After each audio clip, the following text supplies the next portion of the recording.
For as long as we have been human, we have looked up at the night sky. We saw the stars as tiny twinkling lights. We saw the moon, a bright circle that changed its shape every night. These sights filled us with wonder. We asked big questions. What are those lights? Are we alone in this giant dark space? This deep curiosity is part of who we are. It is the same feeling that made our ancestors explore new lands on Earth. Now that same spirit calls us to explore new worlds in the vast ocean of space. It is a call to adventure, a pull towards the great unknown that surrounds our small blue world. The desire to explore is written in our DNA. We are a species of travelers, of seekers. We climb the highest mountains. We dive to the deepest parts of the ocean. We do these things not just because they are hard, but because we want to learn. We want to see what is on the other side. Space is the biggest other side there is. It holds the answers to our oldest questions about where we came from and where we are going. To explore space is to explore ourselves. It is to understand our place in the grand cosmic story, a story that is billions of years old and stretches across unimaginable distances. Imagine floating in a spaceship, looking back at our home. You would see Earth as a beautiful, glowing ball of blue and white. All the lines we draw on maps, the borders between countries, they all disappear. From space, we see one planet, one home. This view can change a person. It can make us feel connected to everyone and everything on Earth. This is a powerful reason to go to space. It teaches us about our world and our responsibility to take care of it. It reminds us that we are all crew members on this spaceship called Earth, traveling together through the cosmos. To prepare for such a journey, we must become students of the universe.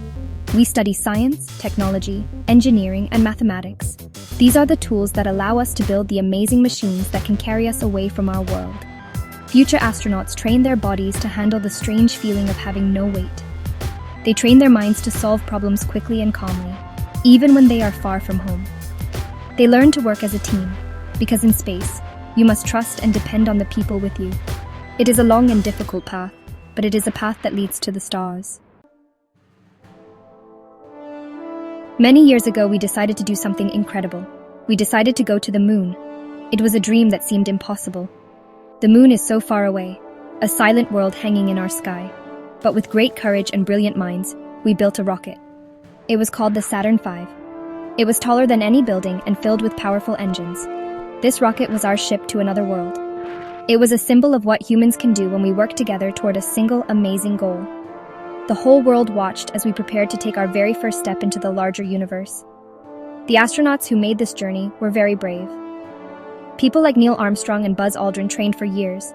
They practiced flying their spaceship over and over again. They learned how to live in a tiny space with no gravity, where everything floats. They spun around in giant machines to get their bodies ready for the powerful forces of a rocket launch. They studied maps of the moon, choosing the perfect place to land. Their training was hard because space is a dangerous place. They had to be ready for anything, prepared to face challenges no human had ever faced before. Finally, the day came. The giant rocket roared to life, pushing the astronauts away from Earth and toward the stars. For 3 days, they traveled through the blackness of space. Then they saw it. The moon, growing larger and larger. They landed their small ship, the Eagle, on a dusty gray surface.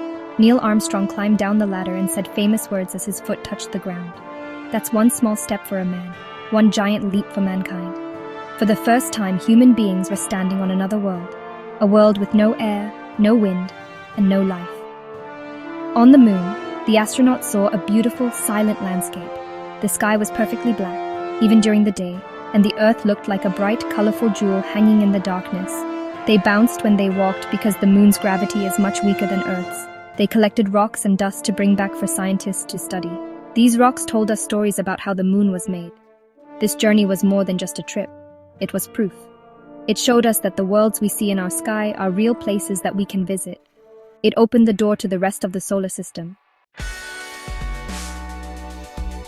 Now, we have a new dream. We are looking at our neighbor in the solar system, Mars, the red planet. Mars is a fascinating world. It is a cold, desert planet with a thin atmosphere and giant sleeping volcanoes. It has deep canyons and polar ice caps, much like Earth. Scientists believe that long ago, Mars might have had rivers, lakes, and maybe even an ocean. It might have been warmer and wetter, a place where life could have started. This is why we want to go there. We want to search for signs of past life, hidden in the Martian soil. Finding it would change everything we know about life in the universe. The journey to Mars will be much harder than the journey to the moon. It is much, much farther away. A trip to Mars would take about 7 months, one way. Astronauts would have to live in a small spaceship for a very long time. This long journey presents many challenges. We need to protect the astronauts from dangerous radiation from the sun, which is stronger in deep space. We need to make sure they have enough food, water, and air for a mission that could last for 2 or 3 years. We also need to think about their minds, helping them stay happy and healthy so far from home. To get ready for Mars, we are learning and practicing. Astronauts live in special habitats on Earth that are like a Mars base. They live in deserts or in cold places like Antarctica, which are similar to the Martian environment. Scientists and engineers are building new, powerful rockets and smarter spaceships. They are designing spacesuits that will protect astronauts on the Martian surface. They are even learning how to grow food in space, so future explorers can have fresh vegetables on their long journey. Every experiment and every test brings us one step closer to putting human footprints on the red dust of Mars. Going to Mars is not just about looking for life. It is about pushing our own limits. It is about becoming a multi-planet species. Having humans on 2 planets would make our species safer. If a disaster happened on Earth, humanity could survive on Mars. A colony on Mars would be a great achievement, a symbol of our creativity and resilience. It would inspire a new generation of scientists, engineers, and explorers. The first person to walk on Mars is probably alive today, maybe even a student in a classroom, dreaming of the stars. That journey will be the next giant leap for all of us. After we reach Mars, where will we go next? Our solar system is full of amazing places. We could imagine sending explorers to the moons of Jupiter, like Europa. Europa is covered in a thick shell of ice, but underneath it, there may be a huge dark ocean of liquid water. Where there is water, there might be life. Imagine submarines exploring that alien ocean, searching for new forms of life in the dark. Or perhaps we could visit Titan, a moon of Saturn. Titan has a thick atmosphere and lakes and rivers, but they are made of liquid methane, not water. It is a strange and wonderful world, waiting to be explored. These journeys will require new ways of traveling. The rockets we use today are too slow for trips to the outer planets and beyond. It would take many years to get there. In the future, we might invent new kinds of engines. Maybe we will use engines powered by nuclear energy, which are much more powerful. Or maybe we will build giant spaceships with solar sails. These ships would use the light from the sun to push them through space, like a sailboat uses the wind. With these new technologies, the whole solar system could become our backyard, full of new worlds to visit and new mysteries to solve. But what about the stars? The stars we see at night are suns, just like our own.